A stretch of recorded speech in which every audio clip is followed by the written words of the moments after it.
Pues bien, mis amados hermanos, vamos a iniciar el día de hoy con el tema que he titulado Sé diferente. Ustedes y yo estamos llamados a ser completamente diferentes en una condición correcta, ¿verdad? En donde nosotros tenemos que aprender a marcar la diferencia entre un verdadero hijo de Dios y gente que de alguna o de otra manera pues no conoce de ese amor, no conoce de la misericordia, no conoce a ese Dios todopoderoso. Y pues para marcar la diferencia pues necesitamos algo que verdaderamente haga un parteaguas en nuestra vida. Y esa gran diferencia para la gloria de Dios es nuestro Señor Jesucristo, viviendo a través de su Espíritu Santo en cada uno de nosotros. Y quiero hacer una anécdota, un comentario respecto a un hombre, pues que hasta la fecha se recuerda de una manera muy positiva actualmente, ¿verdad? Y me estoy refiriendo a Alfredo Nobel, o Nobel. Este hombre vivió entre el año de 1833 hasta el año de 1896. Y él es más conocido actualmente por el Premio Nobel de la Paz que por el verdadero hecho de haber sido él el inventor de la dinamita, ¿verdad? Entonces, este hombre, además de ser químico, fue también ingeniero, inventor, obviamente, y era un gran fabricante de armas. Fíjense bien que su hermano, que se llamó Ludwig, murió en 1888, 8 años antes de que muriera Alfredo. Y curiosamente, un periódico francés publicó el obituario de Alfredo en vez del de Ludwig. O sea, dio la noticia de que el que había muerto era Alfredo y no su hermano. Y el periódico, el editorialista, pues lo condenó a Alfredo por su invención de la dinamita. Y él dijo, lo voy a citar textualmente, el comerciante de la muerte está muerto. El doctor Alfredo Nobel murió ayer, quien se hizo rico tras encontrar maneras de matar a más gente de la forma más rápida vista jamás. Obviamente se refería a la dinamita, ¿verdad? Y entonces, obvio es que Alfredo Nobel estaba pues completamente devastado, triste por aquel adelanto de cómo sería recordado. Este obituario, pues ya le estaba diciendo cómo lo iba a recordar la humanidad desde antes de que muriera. Y obviamente la humanidad lo iba a recordar como el comerciante de la muerte, puesto que al haber inventado la dinamita y que desgraciadamente se utilizara para las guerras, pues lo llevó a tener esa posición muy poco agradable. Y esto fue lo que detonó que en su testamento legara la mayor parte de su patrimonio para instituir los premios Nobel que ahora conocemos y que ahora se le dan pues a gente que aporta valiosamente su intelecto para el beneficio de la humanidad. Y él dio el equivalente, imagínense, en aquellos tiempos a 250 millones de dólares para que fueran financiados estos premios. Por lo tanto, Alfredo Nobel tuvo una rara oportunidad y una de las pocas oportunidades que se ven en la vida de evaluar su vida propiamente cuando se acercaba el fin de esta y de vivir el tiempo suficiente como para cambiar el resultado de aquella evaluación. Hoy por hoy, difícilmente se le recuerda a Alfredo Nobel como el comerciante de la muerte o como el siquiera inventor de la dinamita. Se lo recuerda 100% prácticamente como el fundador de los premios Nobel, como ese gran químico, como ese gran ingeniero, como ese gran inventor de otras cosas, ¿verdad? Y cambió radicalmente el resultado de cómo sería recordado. Y esto obviamente vino a generar una condición en donde marcó la diferencia y en ese sentido pues nos enseña a ser diferentes. Pero vamos a aterrizarlo en la palabra de Dios, porque obviamente este fue un comentario nada más para darle un tinte a este comentario bíblico. ¿Alguna vez ustedes se han preguntado qué diferencia podría hacer realmente en la vida de cada uno de ustedes? ¿Cómo puede tu vida traer bendición a otras personas? ¿Cómo puedes cambiar el mundo para bien? ¿Cómo puedes tener tu vida en última instancia un valor perdurable? ¿O cómo podemos tener una vida fructífera? Una vida que marque la diferencia, una vida que nos haga ser propiamente diferentes. ¿Cómo podríamos hacerlo, mis amados? La Biblia nos enseña, la palabra de Dios nos enseña a través del Salmo 105, de los versículos 12 al 22, nos enseña que el fruto que tú y yo podemos dar, que verdaderamente trasciende, que verdaderamente vale la pena vivir, es el que viene de la fidelidad a Dios. Y vamos a ver lo que dice la palabra de Dios. Salmo 105, versículo 12 en adelante. Dice, cuando ellos eran pocos en número y forasteros en ella, y andaban de nación en nación, de un reino a otro pueblo, no consintió que nadie los agraviase, y por causa de ellos castigó a los reyes. No toques, dijo, a mis ungidos, ni hagas mal a mis profetas. Trajo hambre sobre la tierra y quebrantó todo sustento de pan. Envió un varón delante de ellos, a José, que fue vendido por siervo. Afligieron sus pies con grillos. En cárcel fue puesta su persona. Hasta la hora que se cumplió su palabra, el dicho de Jehová le probó. Envió el rey y le soltó. El señor de los pueblos y le dejó ir libre. Lo puso por señor de su casa y por gobernador de todas sus posesiones, para que reprimiera a sus grandes como él quisiese, y a sus ancianos enseñara sabiduría. Fíjense bien cómo aquí la palabra de Dios nos enseña cómo una persona, por la fidelidad de Dios y la fidelidad que él manifiesta delante de Dios, esta persona, pues puede traer un fruto, ¿verdad? Y ser diferente, marcar propiamente la diferencia.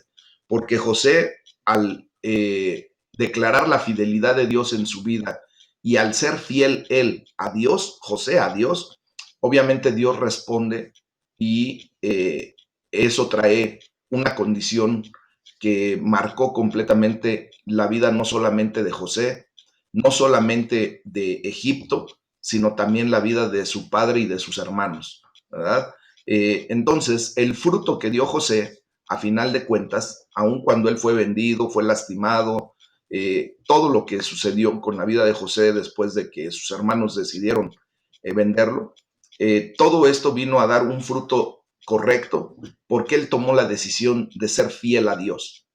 Entonces, para que nuestra vida sea fructífera, pues tenemos que permanecer fieles a Dios en los momentos difíciles, en cualquier momento, ¿verdad? No solamente en los momentos en donde todo nos va bien y que es fácil expresar la fidelidad. Es como cuando en un matrimonio, o sí, propiamente en un matrimonio, cuando la economía está sólida, ¿verdad?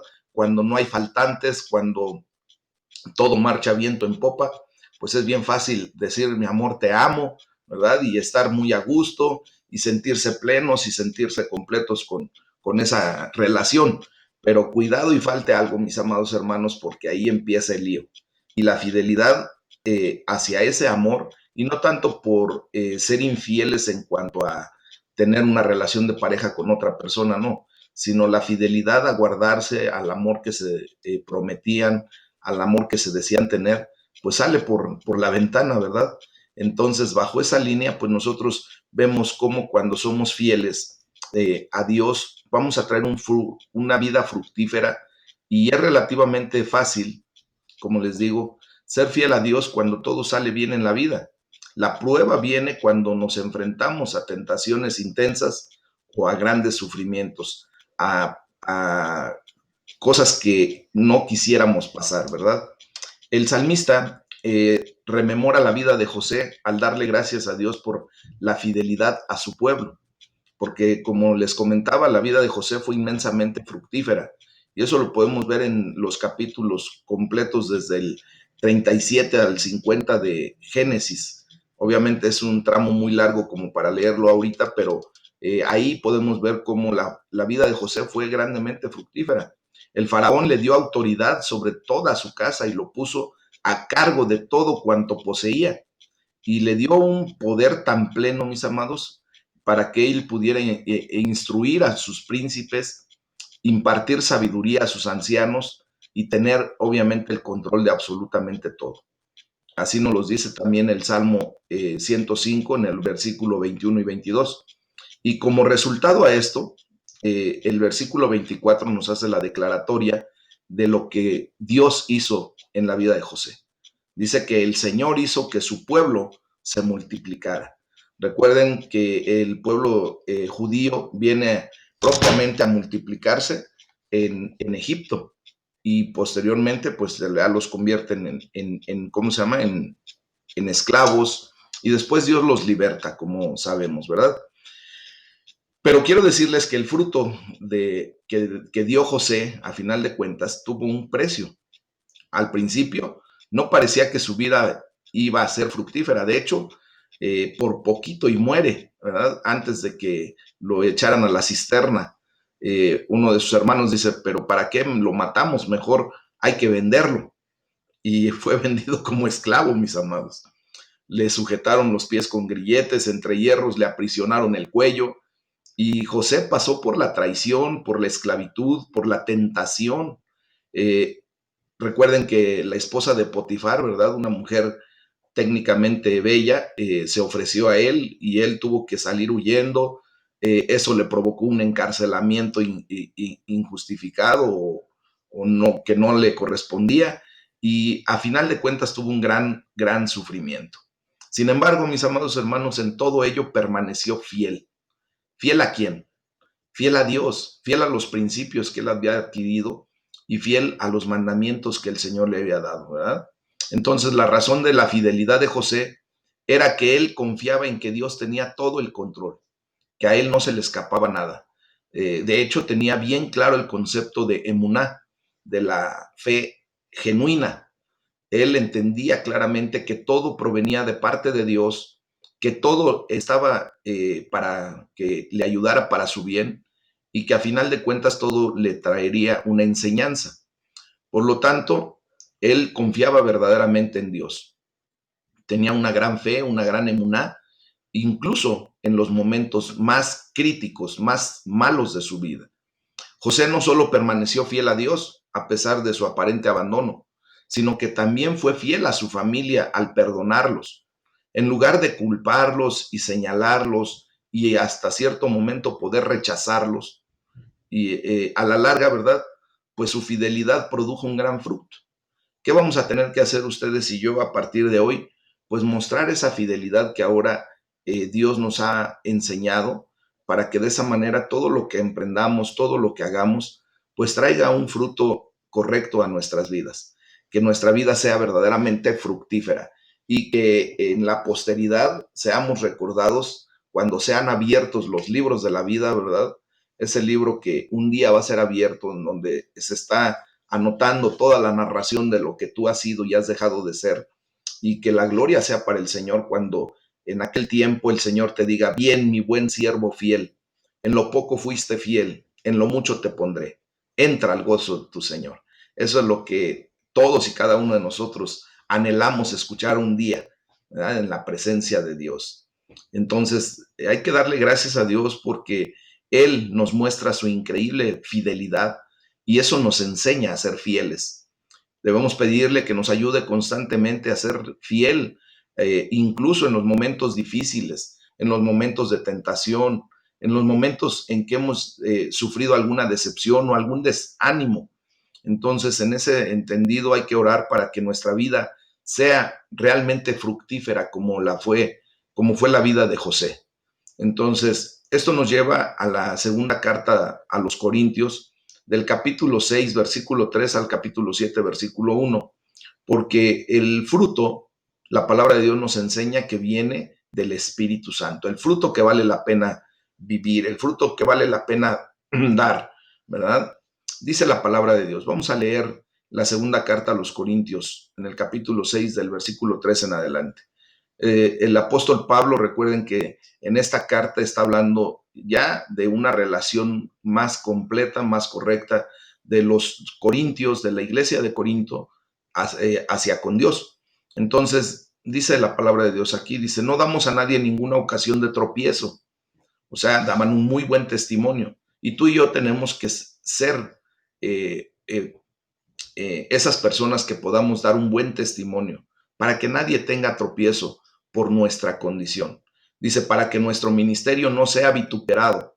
Antes bien, nos recomendamos en todo como ministros de Dios, en mucha paciencia, en tribulaciones, en necesidades, en angustias, en azotes, en cárceles, en tumultos, en trabajos, en desvelos, en ayunos, en pureza, en ciencia, en longanimidad, en bondad, en el Espíritu Santo, en amor sincero, en palabra de verdad, en poder de Dios, con armas de justicia a diestra y a siniestra, por honra y por deshonra, por mala fama y por buena fama, como engañadores pero veraces, como desconocidos pero bien conocidos, como moribundos, mas he aquí vivimos, como castigados, mas no muertos, como entristecidos, mas siempre gozosos, como pobres, mas enriqueciendo a muchos, como no teniendo nada, mas poseyéndolo todo.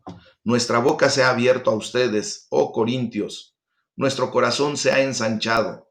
No están estrechos en nosotros, pero sí son estrechos en su propio corazón, pues para corresponder del mismo modo, como a hijos hablo, ensánchense también ustedes, crezcan. Eso es lo que nos está diciendo Pablo. Y es lo que yo les digo en el amor de Cristo, como ahora pues su pastor, como ahora el líder que Dios me permite ser para sus vidas, ¿verdad?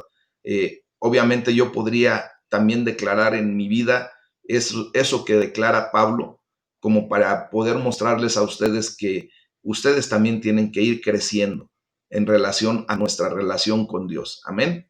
Entonces dice, no se unan en yugo desigual con los incrédulos, porque ¿qué compañerismo tiene la justicia con la injusticia?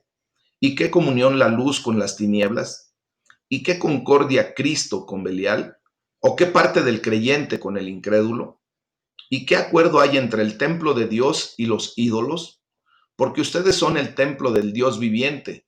Como Dios dijo, habitaré y andaré entre ellos y seré su Dios, y ellos serán mi pueblo.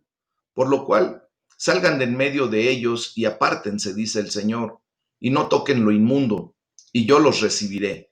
Y seré para ustedes por padre, y ustedes me serán hijos e hijas, dice el Señor Todopoderoso.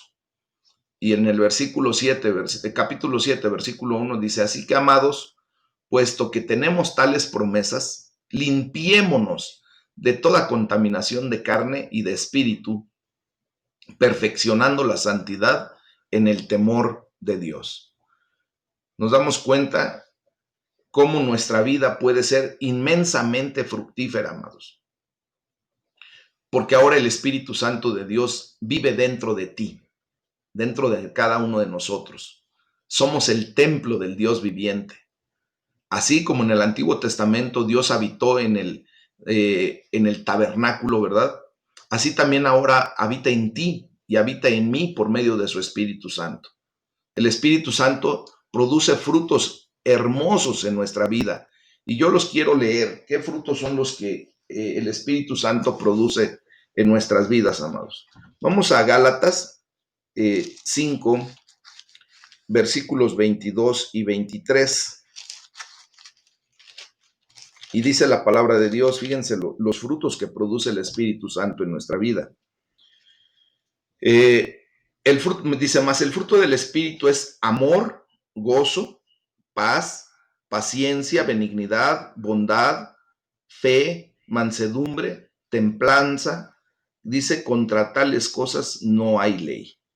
Fíjense que es interesante ver que estas virtudes, este fruto que el Espíritu Santo trae a nuestras vidas, se caracteriza, ¿verdad? Y, y es contrastado contra las obras de la carne, ¿verdad? Entonces, quiero decirles que nosotros podemos ver que las tres primeras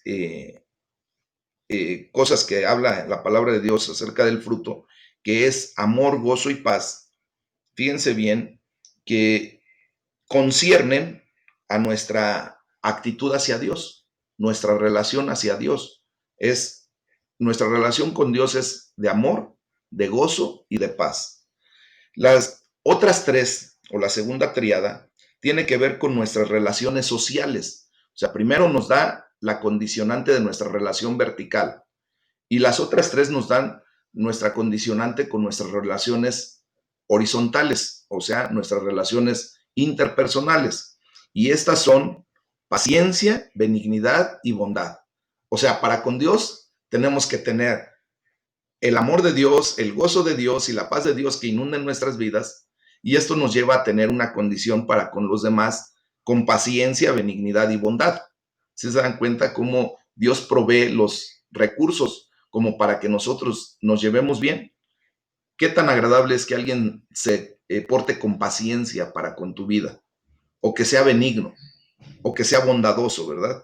Y por último, las otras tres, el tercer grupo o la tercera triada, describe los principios que guían nuestra conducta como verdaderos hijos de Dios, que son propiamente la fe, la mansedumbre y la templanza. Es así como ustedes y yo tenemos que aprender a caminar en el amor de Dios, en Cristo, ¿verdad? Entonces, la vida de Pablo fue sin duda una de las más fructíferas en la historia de la humanidad. Se describe a sí mismo como un siervo de Dios, como lo vimos ahí en el versículo 4 del capítulo 6 de la segunda carta a los Corintios. Y durante el tiempo de su vida enriqueció a muchos. Para Pablo las riquezas eran la riqueza espiritual de estar propiamente con Cristo. Y su vida sigue enriqueciendo a muchos. Hasta el día de hoy, mis amados hermanos, el fruto de la vida de Pablo ha durado por prácticamente ya 2000 años y durará hasta la eternidad. ¿Por qué? Porque nos ha enriquecido. Pablo sigue enriqueciendo nuestras vidas a través de las 13 cartas que el apóstol Pablo escribe y que para nosotros vienen a ser un legado excepcional de poder comprender más genuinamente a Dios, a su Espíritu Santo y a nuestro Señor Jesucristo. Y eso trae fruto a nuestras vidas. Por lo tanto, Él hizo la diferencia, marcó la diferencia y fue diferente. Tú y yo tenemos ese mismo llamado, porque ahora tenemos las mismas enseñanzas que Pablo dio y que ahora podemos poner en práctica por obra. Y eso es lo que verdaderamente va a traer a nuestra vida a ser una vida fructífera, una vida plena, ¿verdad? Así como José, pues el fruto de Pablo también tuvo un precio. Él enumera algunas de las cosas que soportó: sufrimientos, privaciones, angustias, azotes, cárcel, tumultos, trabajos pesados, desvelos, hambre, deshonra, ¿verdad? Tuvo que sufrir a mano de engañadores, de desconocidos, de moribundos. Él se presentó hasta como moribundo, de hecho, ¿verdad? Lo dejaron ahí todo ya prácticamente en estado de muerto y por eso lo dejaron, golpeado, aparentemente triste, pobre en apariencia, como si no tuviera nada, pero tenía todo. Y cuando ustedes y yo podemos mirar la vida de Pablo, pues nos debemos sentir exageradamente desafiados, mis amados. Es algo que sitúa todos nuestros problemas en una justa perspectiva. ¿Tú qué has vivido, honestamente? ¿Qué has padecido? ¿Qué has pasado por llevar el Evangelio de Jesucristo a las naciones, a otras personas? ¿Qué has vivido realmente en referencia a lo que Dios ha dictado para nuestras vidas y que te han traído a algo mejor, ¿verdad? Entonces, cada uno de nosotros tenemos que evaluar nuestra vida en perspectiva respecto a la vida de esos grandes hombres que la palabra de Dios nos describe, para que tú y yo busquemos ser de alguna manera eh, imitadores. De hecho, el apóstol Pablo nos invita a ser imitadores de él porque él es imitador de Jesucristo, ¿verdad? Él primero absorbe todo lo que Jesucristo es y después nos los hace ver y nos los enseña para que ustedes y yo podamos también llegar a esa condición de imitar a Cristo a través de estas enseñanzas. Entonces, durante todos aquellos sufrimientos, Pablo permaneció fiel en pureza, como dice el versículo 6 y 7, en conocimiento, en constancia y en bondad. La gloria sea para el Señor. Saben que ustedes y yo como iglesia estamos pasando ya por el día 1000 280 de constancia de leer la Biblia día a día, de tener ese buen hábito. Y ahorita pues ya estamos cumpliendo desde el mes de mayo hasta la fecha, con constancia el transcurrir de los devocionales. Eso nos trae un indicio, ¿verdad? Nos da un indicio de que estamos caminando por el camino correcto y hemos aprendido a ser bondadosos. Eso lo tenemos que hacer en el Espíritu Santo y en un amor sincero, mis amados, con palabras de verdad y sobre todo con el poder que Dios ahora nos ha entregado, nos ha otorgado, manifiesto por el poder del Espíritu Santo que ahora mora en cada uno de nosotros. El apóstol Pablo permaneció en la verdad y siempre alegre. ¿Cómo crees que tenemos que permanecer nosotros para traer verdadero fruto, para hacer la diferencia, para marcar una diferencia y ser el cambio de mucha gente? Pues permanecer en la verdad y estar siempre alegres, mis amados, porque ahora nosotros tenemos el gozo que Dios trae a nuestra vida en esa relación vertical, ¿verdad? Entonces, Pablo afirma en otra versión que voy a leer, dice, no tenemos dinero, pero en realidad tenemos todo lo que vale la pena tener. Esa es la versión del Nuevo Testamento de J.B. Phillips.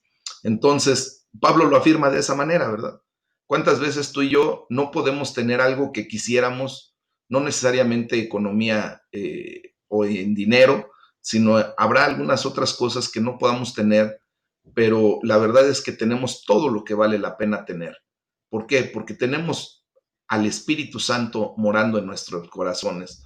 Porque a partir de ahí, mis amados hermanos, y en la fidelidad de Dios, Dios va a traer todo lo que Él ha prometido para nosotros. Y tenemos lo mejor, que es la vida eterna. Eso no se puede comprar con nada y no se puede comparar con absolutamente nada. Por lo tanto, Pablo le dice a los corintios y nos lo dice a nosotros ahora, ¿verdad? Hemos hablado con toda franqueza, les hemos abierto de par en par nuestro corazón, nunca les hemos negado nuestro afecto. Y eso yo se los quiero decir puntualmente de mi persona hacia ustedes con mucho amor y respeto.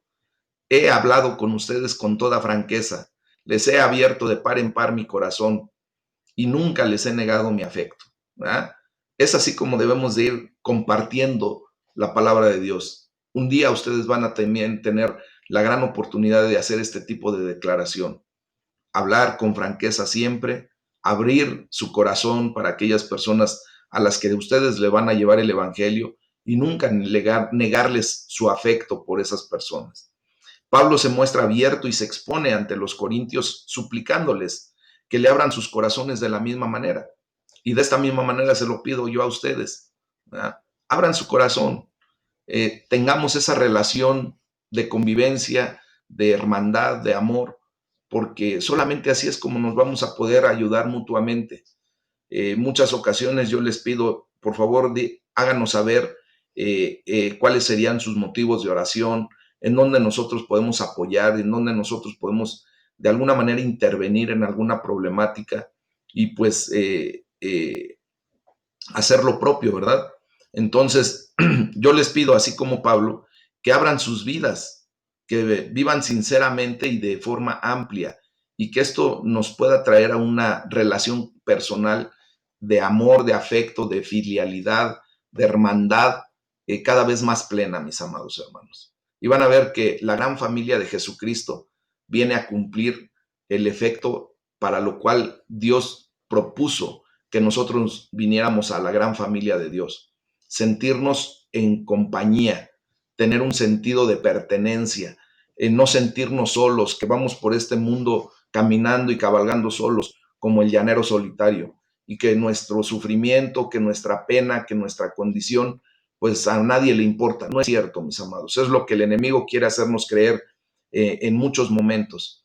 Quiero decirles que para eso Dios nos ha juntado, nos ha permitido conocernos y nos ha traído a la gran familia de Jesucristo para que todos juntos en amor, en armonía, en hermandad, pues estemos a la par, ¿verdad?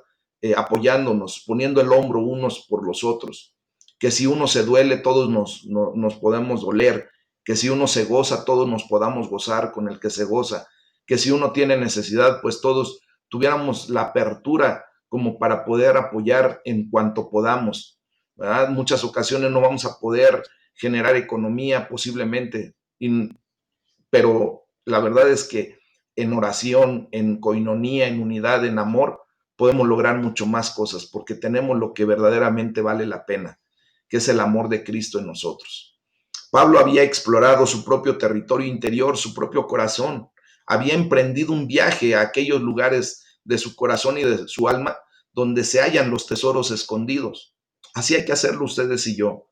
Los había examinado cuidadosamente y ahora los había sacado para exhibirlos. Hagamos eso.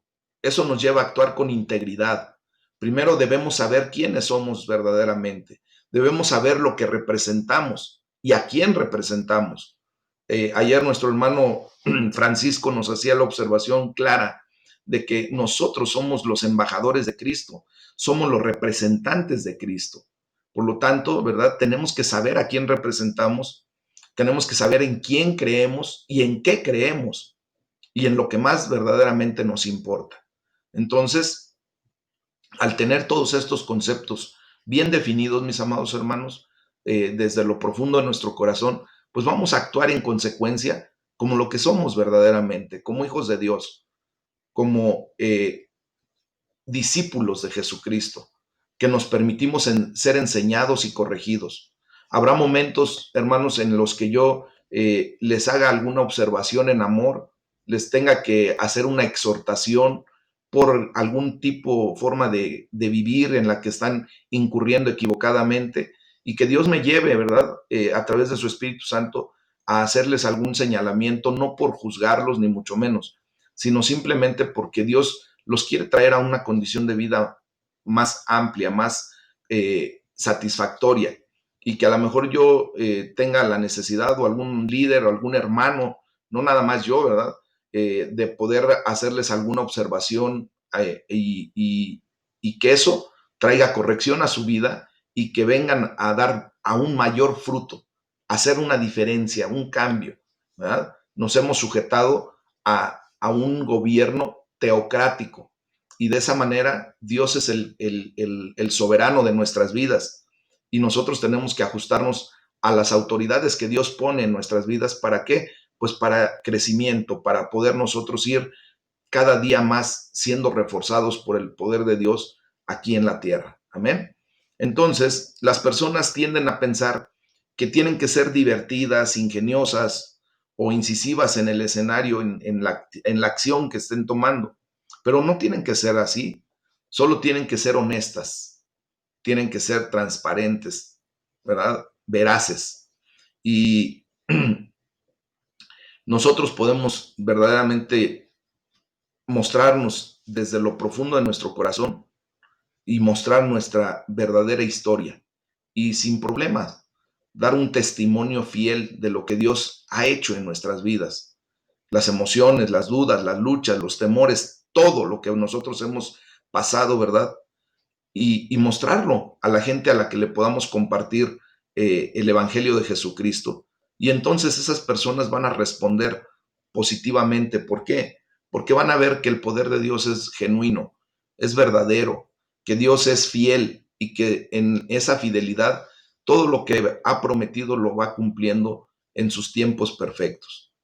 Entonces, al comprender que el Espíritu Santo es quien nos hace verdaderamente libres, para ser nosotros mismos, o sea, para no tener que andar copiando, ¿verdad? O andar buscando la forma de ser de otras personas. Él es el que nos da libertad para ser nosotros mismos, recordándonos en todo momento que somos únicos y singulares delante de Dios, que Dios nos creó de una manera tan especial que más nadie va a poder ser como cada uno de nosotros somos. El Espíritu Santo es el quien produce la fecundidad en nuestras vidas. O sea, produce el que tú y yo podamos venir a dar fruto, ¿verdad? Pablo no quiere que nada estropee esta fecundidad en la vida de los corintios y obviamente de nuestra vida actualmente. Y le suplica a ellos, y ahora es una súplica para ustedes y para mí, y nos dice, no se asocien íntimamente con los que son incrédulos. O sea, podemos ir a presentar el Evangelio a un incrédulo, porque es propiamente para ellos, para los que Dios nos ha llamado a hacer ese trabajo de anunciar las buenas nuevas, ¿verdad? Pero no tenemos por qué asociarnos íntimamente, ¿verdad? Eh, Esto nos sugiere que el apóstol Pablo no nos está diciendo apártense del mundo. Dios mucho menos nos dice eso, ¿verdad? Sino que nos advirtió del peligro que a largo plazo pueden traer esas relaciones con aquellos que rechazan a Dios. ¿Qué es lo que ha sucedido con mucha gente que desgraciadamente regresa a ver a aquellas personas que rechazan abiertamente a Dios? Pues después apostatan de la fe, ¿verdad? Se hacen como ellos, desgraciadamente.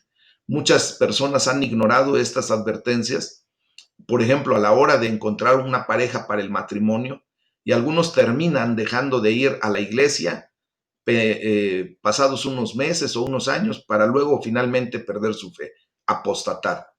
Y verlo suceder es algo que de verdad parte el alma, parte el corazón. Nosotros tenemos que aprender a enseñarle a la gente que el yugo debe de ser igual, ¿verdad? Porque después se batalla mucho. Y hay muchos ejemplos en la iglesia de Jesucristo en donde la gente, desgraciadamente, que conoce de la palabra de Dios, se involucra sentimentalmente con alguien que no, y después es un batallar en su vida que olvídense, mis hermanos. Son golpes, maltratos, peleas, que ahora a dónde vamos a llevar a los niños, a qué religión lo vamos a meter, todo ese tipo de discusiones, mis amados, pues debemos de procurar evitarlas al entender esto. Así que Pablo escribe y nos enseña, deja la corrupción y el hacer concesiones, déjalo para siempre. O sea, nos invita a no ser corruptos y tampoco a hacer concesiones de cierto tipo de situaciones como para tratar de ganar algo, ¿no? Debemos purificarnos de todo lo que nos contamina, ya sea en el cuerpo o en el espíritu, en el alma, para completar en el temor de Dios la obra de nuestra santificación. Recordemos que ustedes y yo estamos siendo santificados, ¿no? Vamos en ese proceso y por eso tenemos que rogarle a Dios constantemente que nos llene de su Espíritu Santo y de su gran poder. Esto nos va a llevar a ser realmente puros, pacientes, amables, veraces, eficientes, marcar la diferencia, ser alguien verdaderamente diferente, así como amar sinceramente con un corazón abierto. Y entonces esto nos lleva a poder dar fruto, y esa fructificación viene de la cercanía que tenemos con nuestro Señor Jesucristo. Dios nos ama, mis amados hermanos, y quiere que permanezcamos siempre cerca de Él, siempre, siempre. Quiere que seamos una rama de su viña que produzca fruto. Por lo tanto, hacer lo contrario, o sea, ser infieles a Dios es como ser cortados de la vid, ¿verdad? Y entonces, pues no podamos traer fruto. Fíjense bien cómo el profeta Isaías, y lo quiero citar en este momento, de Isaías 5, del versículo 1 al 7, lo voy a parafrasear un poquito para no leer completo, pero si ustedes lo quieren leer, Isaías 5, del versículo 1 al 7, y él escribe, mi amigo querido tenía una viña en una ladera fértil. Él esperaba que diera buenas uvas, pero acabó dando uvas agrias. Él esperaba justicia, pero encontró ríos de sangre. Esperaba rectitud, pero encontró gritos de angustia. ¿Ah? Quiero decirles que el libro de Isaías prácticamente viene a ser el compendio de la Biblia. Son 66 capítulos y prácticamente viene a representar los 66 libros de la palabra de Dios. Y la gran parte de los primeros 39 capítulos se refieren al gran juicio de Dios.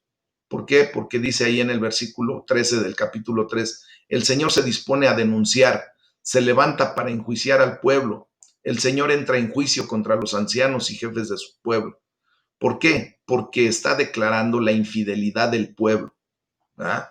Nosotros tenemos que venir a ser siempre fieles al Señor para que podamos disfrutar de las grandes riquezas que el Señor nos da cuando permanecemos fieles a Él. ¿Sí o no?